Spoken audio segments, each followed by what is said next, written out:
आते जाओ आते जाओ, जवानों आ जाओ।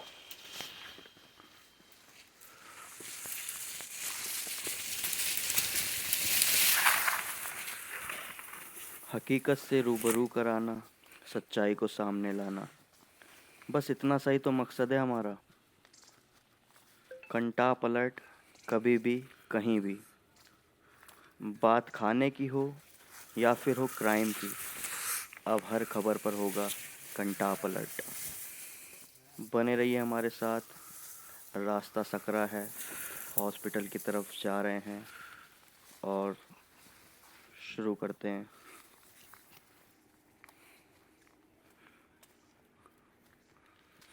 एक लाइन तो सुनी ही होगी आपने कि देश हमें देता है सब कुछ, हम भी तो कुछ देना सीखें। ये बहुत पुरानी कह सकते हो कि विद्यालय में हमारे प्रेयर होती थी, या फिर एक गीत था जो हम सुबह डेली गाया करते थे कि देश हमें देता है सब कुछ, हम भी तो कुछ देना सीखें। सूरज हमें रोशनी देता, हवा नया जीवन देती है, तो हम भी कुछ देना सीखें। तो हमें वैसे देश हमें सब कुछ देता है।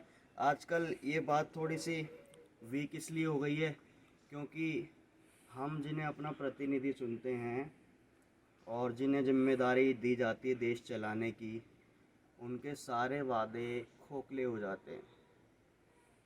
तो इसी के साथ आज रजनीश भाई यहाँ के लोकल हैं और इनके ब्याह पर हम आ गए हैं।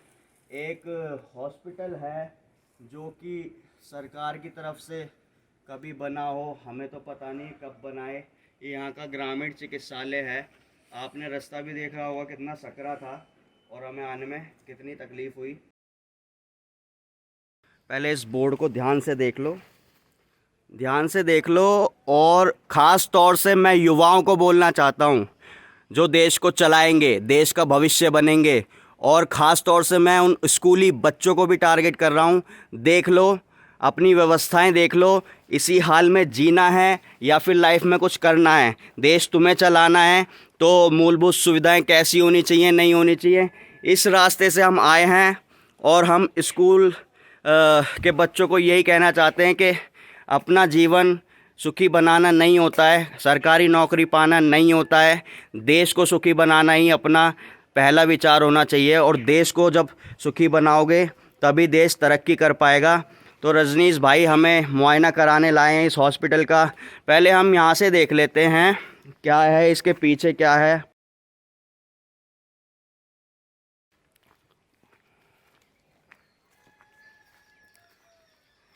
इसके पीछे कोशिश करेंगे पैर टूट जाए, कांटे चुभ जाए, इट डजेंट मैटर। देश की आवाज़ किसी को तो बनना ही पड़ेगा। तो उससे बड़ा सौभाग्य मैं तो समझता नहीं हूँ कि मेरे लिए कुछ होगा। पानी का कोई कनेक्शन नहीं है यहाँ पर, ठीक है जी। और देख लो आप, ये मेरे को तो गिरता हुआ ही दिख रहा है, कुछ दिनों में गिर जाएगा। शायद हमारे ऊपर ही गिर जाए, हम अंदर जाएंगे तो देखते हैं। आइए आइए भाइयों आइए, रजनीश भाई आ जाओ। इसके बाद रजनीश भाई हमें एक हॉस्पिटल का मुआयना और कराएंगे, तो दोनों को हम कंपेयर करेंगे। और कंपेयर तो कर नहीं सकते, पर फिर भी हम बताएंगे उसके पीछे का रीज़न क्या है। तो मेरे इस देश के बच्चों से जो स्कूल पढ़ रहे हैं उनसे पहली दरख्वास्त यही है कि बच्चों, उस लाइन का असली मतलब मेरे को आज पता चलता है कि हमें देश को कुछ देना है। जब सूरज हमें रोशनी दे रहा है तो हमारा भी फ़र्ज़ है उसको खूबसूरत बनाए देना, भविष्य उज्जवल करना अपने आने वाली पीढ़ियों का। तो इसी नोट के साथ रजनीश भाई, यहाँ पर तो देखो ताला लगा है, आप क्या मुआयना कराने लाए हो? मैं 1 मिनट, ये देखिए, ये है मीटर बॉक्स, यानी कि कोई लाइट की सुविधा नहीं है।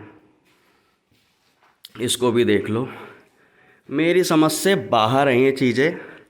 रजनीश भाई ये क्या क्या मुआयना करें हम इसका, बताओ यार। ये जाले लगे हुए हैं, आप देख सकते हो खूबसूरती यहाँ की। ये बर्फ़ नहीं है, ये बर्फ़ नहीं है। कभी आप सोच रहे हो कि भाई साहब ये स्नो में पहुँच गए हो आप, ये जाले है, पेंट छुटा फुटा है, ठीक है। और ये देखिए, चलो कोई तो आता ही है यहाँ पर, गाय माता, ये सही, गाय माता तो पहुँच ही जाती है यहाँ पर। बहुत बढ़िया। सारे ताले बंद है, वैसे एक ताला खुला हुआ मिला है। रजनीश जी खोलिए गेट।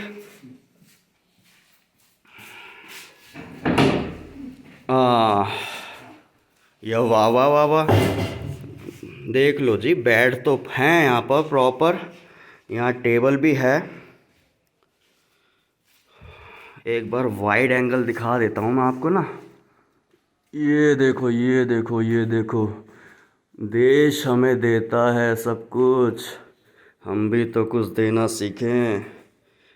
देख लीजिए, लाइट के स्विच ऑन करके देख लेते हैं। ये मैं सिर्फ फॉर्मेलिटी कर रहा हूँ क्योंकि मीटर वहाँ है ही नहीं, तो लाइट का कोई मतलब ही नहीं बनता है। ठीक है। और ये देखिए, ये देखिए, ये बेड है। ठीक है, ये ज़मीन नहीं है, ये गद्दा है प्रॉपर। और ये देखिए बेड कितना बढ़िया है। और ये देखिए, आप यहाँ की हालत देख लीजिए। देश आपका है, ठीक है, तो देश के बच्चों, फैसला भी आपका ही होना चाहिए। अपना जनप्रतिनिधि ऐसा चुने जो आपको कुछ दे पाए। ये है यहाँ का माहौल। ठीक है। नमस्कार साथियों, एक बार फिर से स्वागत है। जैसा कि हमारा उत्तराखंड दौरा चल रहा है, अभी हमने एक चिकित्सालय दिखाया। ये था चमोली सैंड का, रजनीश भाई के द्वारा हमने दिखाया। साथ ही उसके बाद कभी कभी लाइफ में ऐसा होता है ना कि एक आम इंसान के ऊपर ऐसी आप बीती हो जाती है और फिर वो कभी कुछ कर नहीं पाता। मतलब वो किसी अपने को बचाने में असमर्थ हो जाता है, या फिर कुछ ऐसी चीज़ें हो जाती हैं लाइफ में जिसके बाद उसे एक फ़ैसला लेना पड़ता है। और फैसला ऐसा होता है कि वो काया पलट भी साबित हो सकता है, और वो देश की जनता के लिए बहुत बड़ा सम्मान और उपहार भी साबित हो सकता है। तो इसी नोट के साथ शुरू करते हैं एक बार फिर से। कंटा पलट में आपका स्वागत है। और हम आपको दो हॉस्पिटल का कंपेयर दिखा रहे हैं। कंपेयर इसलिए दिखा रहे हैं, अगर सरकारें अपना सही से काम करती आती तो हमें ये सब दिखाने की ज़रूरत ना पड़ती। सरकारें कौन बनाता है? सरकार एक आम आदमी बनाता है। अगर आम आदमी अपना अधिकार सही तरीके से यूज़ करेगा तो देश बढ़ेगा। मेरे पीछे पहले इस पोस्टर को देख लें आप। पीछे हो जाओ, पीछे पोस्टर को दिखाओ। इस पे लिख रहा है, स्वस्थ छो अब अच्छो महसूस करो छो। ठीक है। तो ये एक वृद्ध इंसान के चेहरे पर छोटी सी मुस्कान है। ठीक है। आज हम आए हुए हैं एक हॉस्पिटल में। पहले हॉस्पिटल का व्यू दिखा दो।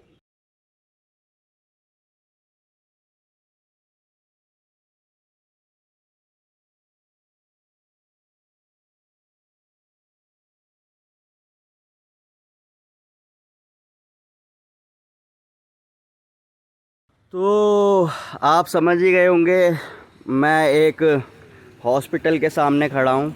आपको लग रहा होगा कि ये हॉस्पिटल तो बहुत ज़्यादा मतलब महंगा है ना, और इसके बड़ी तरीके से निर्माण किया गया है। इसमें तो खर्चा ही इतना आता होगा कि एक आम आदमी बेयर ही नहीं कर सकता। तो आप फिर ये सरकारी इसके साथ ये इतना बड़ा हॉस्पिटल का कंपेयर कैसे कर रहे हो? ये हमारा बेसिकली कंपेयर नहीं है, और हमारा सिर्फ और सिर्फ छोटा सा ये दिखाना चाहते हैं कि यहाँ पर ये एक फाउंडेशन के थ्रू बनाया गया हॉस्पिटल है, जो कि जनता के लिए एक उपहार साबित हो रहा है। आज की डेट में यहाँ की जनता इस हॉस्पिटल की सेवाएं काफ़ी अच्छे से ले पा रही है, और कोरोना क्राइसिस में भी काफ़ी योगदान रहा, यहाँ के लोगों को सहयोग किया इस हॉस्पिटल ने।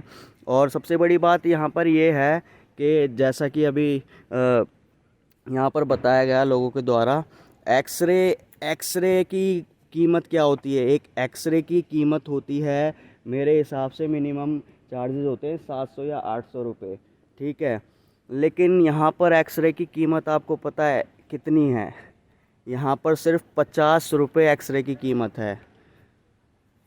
विश्वास नहीं करोगे आप, यहाँ पर आकर आप पूछ सकते हो एक एक्सरे की कीमत कितनी है। ठीक है। और मेन मकसद मेरा इस चीज़ को दिखाने का ये था, हम आपको अंदर से भी सुविधाएं दिखाते लेकिन हमें एंट्री नहीं मिली क्योंकि कोरोना क्राइसिस इतने चल रहे हैं। थर्ड वेव की आशंका के तहत हमें अंदर फालतू में किसी को भी नहीं घुसने दिया जा रहा है। जो मरीज़ हैं और उनके साथ एक पेशेंट के साथ एक व्यक्ति को घुसने दिया जा रहा है। नेगेटिव व्यक्ति है सतपाल महाराज जी, जैसा कि लोग बाग कह रहे हैं। कुछ भी आज तक काम नहीं किया गया है, काम के नाम पर बस ड्रामा रचित हो रहा है। और ये जो हॉस्पिटल बनाया गया है वो उनके भाई द्वारा, जो कि भोले जी महाराज हैं, उनके द्वारा और माता श्री मंगला जी के द्वारा बनाया गया है। और सबसे बड़ी बात क्या है, जैसा कि मैंने पहले बताया था, इस वीडियो को बनाने का मकसद ये था कि एक आम आदमी ने ही इसकी शुरुआत की थी। उनसे भी हम बात करेंगे, इंटरव्यू लेंगे अगर हो सका तो, हमें सौभाग्य प्राप्त हुआ तो, जिन्होंने यहाँ के लिए अपनी 100 नाली ज़मीन दान की थी भोले जी को, और जिसके बाद ये यहाँ पर निर्माण हो पाया है। और ऐसे व्यक्ति होने चाहिए क्योंकि सरकारें तो अपना काम करती नहीं हैं, तो ऐसे व्यक्ति को ही मसीहा बन के आना पड़ता है। मिस्टर दिग्मोहन नेगी जी के द्वारा यहाँ पर 100 नाली ज़मीन दान की गई थी और इतनी सुसज्जित तरीके से सेवाओं का चलन किया जा रहा है यहाँ पर, जिसका लोगों ने उदाहरण भी दिया। यहाँ पर सब कुछ अच्छे से चल रहा है। और बहुत कहते हैं कि किसी भी आप प्राइवेट हॉस्पिटल की सेवाएं लेना चाहोगे तो एक आईसीयू रूम का एक दिन का खर्चा ही 25 से 30 हज़ार होता है। पर यहाँ पर मैंने सुना यहाँ पर 7 दिन एक बंदा रहा होगा, उसका सारा खर्चा आईसीयू दवाई खाना सब कुछ मिला के सिर्फ 1 हज़ार रुपये आया। मतलब मैं बिलीव नहीं कर पा रहा था इस बात पे, क्योंकि ये प्राइवेट हॉस्पिटल है। आप देख सकते हैं प्राइवेट हॉस्पिटल भी बीट हैं इसके सामने। मैंने अभी तक यहाँ पर उत्तराखंड में इतना अच्छा कोई प्राइवेट हॉस्पिटल नहीं देखा। लेकिन ये प्राइवेट हॉस्पिटल नहीं है, ये प्राइवेट हॉस्पिटल जैसा काम करता है लेकिन ये प्राइवेट हॉस्पिटल नहीं है। ये है हंस फाउंडेशन, द फाउंडेशन का मतलब ये है कि सब कुछ यहाँ पर दान किया गया है एक तरीके से। और 50-100 रुपये भी छोटा खर्चा भी इसलिए लिया जा रहा है कि यहाँ पर स्टाफ, साफ़ सफाई, रख रखाव, सारी चीज़ें एकदम तरीके से चलती रहें। हम बाहर से ही दिखा सकते हैं जितना दिखा पाएंगे।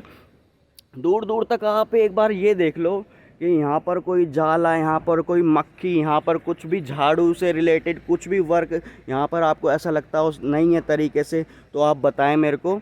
बाकी नेगी साहब से मिलना होगा तो बात ज़रूर करना चाहेंगे और इसके पीछे की कहानी पूछना चाहेंगे कि नेगी साहब क्या था एकदम से, मतलब क्या हुआ लाइफ में ऐसा घटित, क्योंकि सुनने में आया था उनकी लाइफ में ऐसा कुछ घटित हुआ था जिस कारणवश उन्होंने ये द हंस फाउंडेशन ईजाद कर दी। और इसके बाद वो उनके कदम रुके भी नहीं हैं कहीं।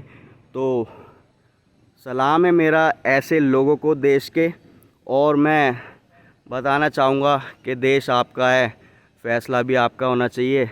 अगर सरकारें अपना काम परिपक्वता के साथ करेंगी तो इन चीज़ों की शायद ज़रूरत ही ना पड़े, लेकिन सरकार करे तब ना। देश आपका है, फ़ैसला भी आपका होगा। सतर्क रहें, देश बचाएं, कंटा पलट। मिलते हैं अगली वीडियो में। नमस्कार।